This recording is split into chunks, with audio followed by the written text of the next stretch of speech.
السلام علیکم ناظرین، آپ سبھی لوگوں کا IS ورلڈ میں استقبال کرتا ہوں۔ امام حسین کو شہید کرنے والے یزید کی کہانی۔ یزید ابن معاویہ، دوستوں، یہ اتہاس کا ایک ایسا کریکٹر، ایک ایسا انسان ہے کہ جس کا ذکر تب ہوتا رہا ہے اور تب ہوتا رہے گا کہ جب حضرت امام حسین کا ذکر ہوتا رہا ہے، اور جب حضرت امام حسین کا آگے بھی ذکر ہوتا رہے گا، کیونکہ یہی وہ حکمران تھا کہ جس کی حکومت میں، یا یہ کہیے کہ جس کے آرڈر پر ہی 61 ہجری 10 محرم کے دن کربلا کے میدان میں حضرت امام حسین اور ان کی پوری فیملی کے ساتھ وہ سب کچھ ہوا جو آج کے دور میں ہم لوگ اتہاسک کتابوں کے اندر پڑھتے ہیں۔ اب یہ یزید ابن معاویہ آخر تھا کون؟ کب پیدا ہوا؟ کہاں پیدا ہوا؟ حکومت کی گدی کیسے ملی اور کب ملی؟ آخر حضرت امام حسین کی شہادت کے بعد اس کا انجام کیا ہوا تھا؟ اس کی موت کیسے ہوئی تھی؟ یہی ساری چیزیں آج کی اس ویڈیو میں ہم لوگ جاننے کی کوشش کریں گے۔ ساتھ ہی ساتھ ہم آپ لوگوں کو یزید کی طرف سے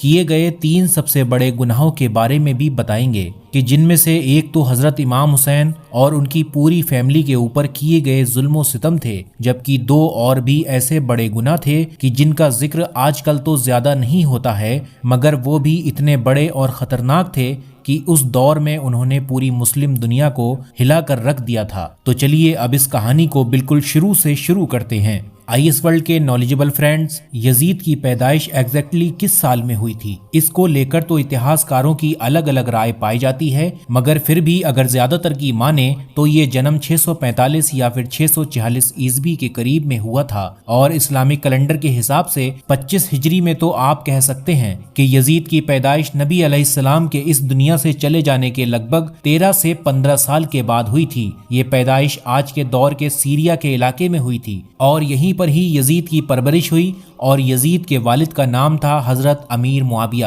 جو دراصل نبی علیہ السلام کے ایک صحابی ہوا کرتے تھے۔ ساتھ ہی ساتھ انہی کو ہی مسلم ہسٹری کا سب سے پہلا بادشاہ بھی مانا جاتا ہے۔ یاد رہے کہ میں یہاں پر خلیفہ کا نہیں بلکہ بادشاہ کا لفظ استعمال کر رہا ہوں۔ آگے جا کر جب 680 عیسوی میں حضرت امیر معاویہ کا انتقال ہوا تو پھر گدی یزید نے سنبھالی، اور اس طرح سے وہ سلطنت بنو امیہ کا دوسرا حکمران بنا۔ مسلم اتہاس میں یہ پہلی بار ہوا تھا کہ جب کسی کو حکومت نسب کی وجہ سے، یعنی بیٹا بھائی کی وجہ سے ملی تھی، نہ کہ قابل ہونے کی وجہ سے، ورنہ اس سے پہلے جتنے بھی خلیفہ چنے گئے تھے وہ سب لوگوں کے مشورے کے بعد اور ان کی قابلیت کو دیکھ کر چنے گئے تھے۔ ویسے تو جیسے ہی یزید کی گدی سنبھالنے کی چرچائیں شروع ہوئی تھیں، ویسے ہی بہت سارے لوگوں نے اس بات کی مخالفت کرنا شروع کر دی تھی، مگر پھر بعد میں دھیرے دھیرے وقت کے ساتھ ساتھ یا تو بہت سارے لوگوں کی زبانوں کو تلوار کے ڈر سے خاموش کروا دیا گیا، یا پھر بہت سارے لوگوں نے خود ہی مصلحت کے تحت اپنی زبانیں بند کر لی تھیں۔ وہ چند گنے چنے لوگ کی جن کی زبانیں کبھی بند نہیں ہوئیں یا بند کروائی نہ جا سکیں، ان میں سب سے اوپر نام تو نواسۂ رسول حضرت امام حسین ابن علی کا ہے، اور جبکہ ایک دوسرا نام حضرت عبداللہ ابن زبیر کا ہے۔ اپنی آخری سانس تک کی گئی اس مخالفت کا ہی نتیجہ تھا کہ پھر حضرت امام حسین کے ساتھ کربلا کے میدان میں وہ دردناک اور ظالمانہ واقعہ ہوا کہ جس کو پڑھ کر آج بھی ہم لوگوں کی روح کانپ جاتی ہے۔ یہ واقعہ 10 محرم 61 ہجری یا پھر انٹرنیشنل کیلنڈر کے حساب سے بات کریں تو 10 اکتوبر 680 عیسوی کے دن ہوا تھا، اور حضرت امام حسین اور ان کی فیملی کے زیادہ تر لوگوں کو اس طرح سے بے بسی کی حالت میں ظالمانہ طریقے سے شہید کرنا ہی یزید کے ان 3 بڑے گناہوں میں سے سب سے پہلا گناہ مانا جاتا ہے کہ جو اس نے اپنی زندگی میں کیے تھے۔ جبکہ یزید کا جو دوسرا بڑا گناہ تھا وہ دراصل خدا کے گھر یعنی کعبے کے اوپر پتھر برسانا تھا۔ اب آپ لوگ شاید کنفیوز ہوں گے کہ آخر کوئی پتھر کعبے کے اوپر کیوں برسائے گا، تو میں آپ لوگوں کو بتا دوں کہ جیسے ہی آج کے دور میں ہم دیکھتے ہیں کہ جب کوئی بھی فوج کسی بڑے شہر کا گھیراؤ کرتے ہیں تو وہ بڑی بڑی بلڈنگز پر، اس کے قلعوں کے اوپر اپنی نئی ایڈوانس توپوں کی مدد سے گولے چھوڑتی ہیں، بارود چھوڑتی ہیں۔ بالکل ویسے ہی اس دور میں منجانکوں کی مدد سے خطرناک پتھروں کی بارش کی جاتی تھی، اور یہی اس دور کا ایڈوانس ہتھیار مانا جاتا تھا۔ یزید کی فوج کی طرف سے کیے گئے اس بڑے اٹیک کی وجہ سے کعبے کو حد سے زیادہ نقصان پہنچا تھا۔ اب آپ لوگ سوچ رہے ہوں گے آخر یزید کی فوج نے مکہ شہر پر حملہ کیوں کیا تھا؟ تو یہ حملہ ہوا تھا انہی حضرت عبداللہ ابن زبیر کو ختم کرنے کے لیے، کہ جن کے بارے میں میں نے آپ کو پہلے ہی بتایا کہ وہ حضرت امام حسین کے بعد دوسرے سب سے بڑے مخالفت مانے جاتے تھے اور یزید کی حکومت، یزید کی خلافت کو قبول کرنے کے لیے تیار نہیں تھے۔ دوستوں، یزید کا اب تیسرا بڑا گناہ تھا مدینہ شہر کے اوپر حملہ کرنا اور مسجد نبی کی بے حرمتی کرنا۔ اپنی حکومت کو محفوظ بنانے کے لیے جس طرح سے یزید کی طرف سے امام حسین اور ان سے جڑے ہوئے تمام لوگوں کو شہید کیا گیا، یا پھر مکہ میں عبداللہ ابن زبیر کو ختم کرنے کے لیے حملہ کیا گیا، بالکل ویسے ہی مدینہ شہر سے اٹھنے والی تحریکوں کو بھی دبانے کے لیے اس شہر پر بھی حملہ کیا گیا۔ یزید کے دور میں مدینہ کے اوپر کیا گیا یہ خطرناک اور بھیانک حملہ آج بھی مسلم اتہاس میں ایک بڑے دھبے کے طور پر دیکھا جاتا ہے۔ وہ پاک مسجد نبی کے جس میں نبی علیہ السلام یا ان کے بعد ان کے صحابہ نے بھی نمازیں پڑھیں یا پھر پڑھائیں۔ اب وہاں پر یزیدی فوج کے گھوڑے بندھے ہوئے تھے اور لگاتار 3 دن تک مسجد نبی میں اذان یا پھر نماز نہیں ہو سکی تھی۔ گھوڑوں نے گندگی پھیلائی، ان کی لید یا پھر ان کے پیشاب وغیرہ وہاں کے ممبر پر پڑے۔ مدینہ شہر میں خوب لوٹ مار مچائی گئی۔ یہ لوٹ مار 3 دن تک چلی، جس میں 4000 سے لے کر 10,000 کے قریب لوگ شہید ہوئے، جس میں زیادہ تر لوگ تو صحابی تھے۔ مدینہ جیسے پاک شہر کی پاک عورتوں کے ساتھ کیا سلوک کیا گیا تھا، اس چیز کا اندازہ تو آپ اسی بات سے لگا سکتے ہیں کہ بہت سارے ہسٹوریکل ایویڈینس سے یہ بات کلیئر ہوتی ہے کہ یزیدی فوج کی مدینہ کی عورتوں کے اوپر کی گئی زیادتی کی وجہ سے بعد میں لگ بھگ 1000 کے قریب عورتیں حاملہ ہو گئی تھیں۔ مگر دوستوں، ایک سچ یہ بھی ہے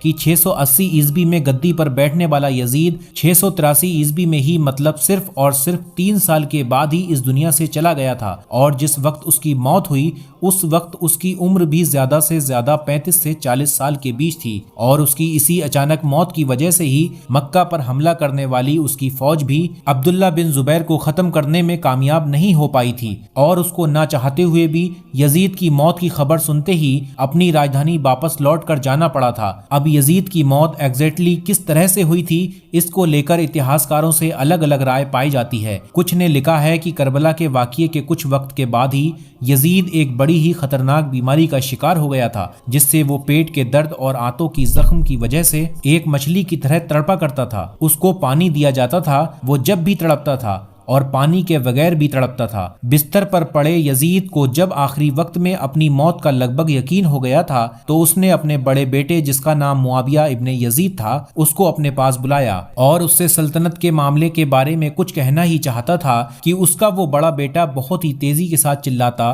اور بڑے ہی حکارت کے انداز میں اس نے اپنے باپ کی پیشکش کو یہ کہتے ہوئے ٹھکرا دیا کہ میں اس تخت و تاج کو کیسے قبول کر سکتا ہوں کہ جس کے اوپر آل رسول کے خون کی چھینٹیں موجود ہوں۔ ویسے تو یزید کے بڑے بیٹے یعنی کہ معاویہ ابن یزید کے بارے میں بات کرنا اپنے آپ میں ایک بڑا ٹاپک ہے کہ جس پر ہم لوگ کسی دن ایک سیپریٹ ویڈیو بنائیں گے۔ بس آپ لوگوں کی کنفیوژن کو دور کرنے کے لیے اتنا بتاتا چلوں کہ یزید کے والد کا نام بھی حضرت معاویہ تھا اور اس نے اپنے والد کی نسبت سے ہی اپنے بیٹے کا نام بھی معاویہ ہی رکھا تھا۔ آخری وقت میں اپنے بیٹے کا ایسا جواب سن کر یزید بری طریقے سے تڑپ اٹھا تھا اور تڑپ کر ہی اب اپنے پاؤں کو بستر پر مارنے لگا تھا۔ آنتوں میں موجود خطرناک زخموں کی وجہ سے موت کے بالکل آخری وقت پر اس کی آنتیں سڑ بھی چکی تھیں اور اسی خطرناک درد اور تڑپ کی حالت میں اس کی موت ہو گئی تھی۔ حالانکہ دوستوں کچھ دوسری کتابوں میں یزید کی موت کے کچھ دوسرے آثار بھی ملتے ہیں۔ مثال کے طور پر کچھ نے یہ مینشن کیا ہے کہ اس کی موت کا سبب ایک رومی نسل کی لڑکی تھی جس سے وہ تو دل لگا بیٹھا تھا مگر اس لڑکی نے اندرونی طور پر نفرت پال رکھی تھی، اور ایک دن جب تنہائی میں یزید اس کے ساتھ مدہوش تھا تب ہی اس نے موقع پا کر یزید کو قتل کر دیا تھا۔ اس کے علاوہ کچھ الگ ایویڈینس یہ بھی بتاتے ہیں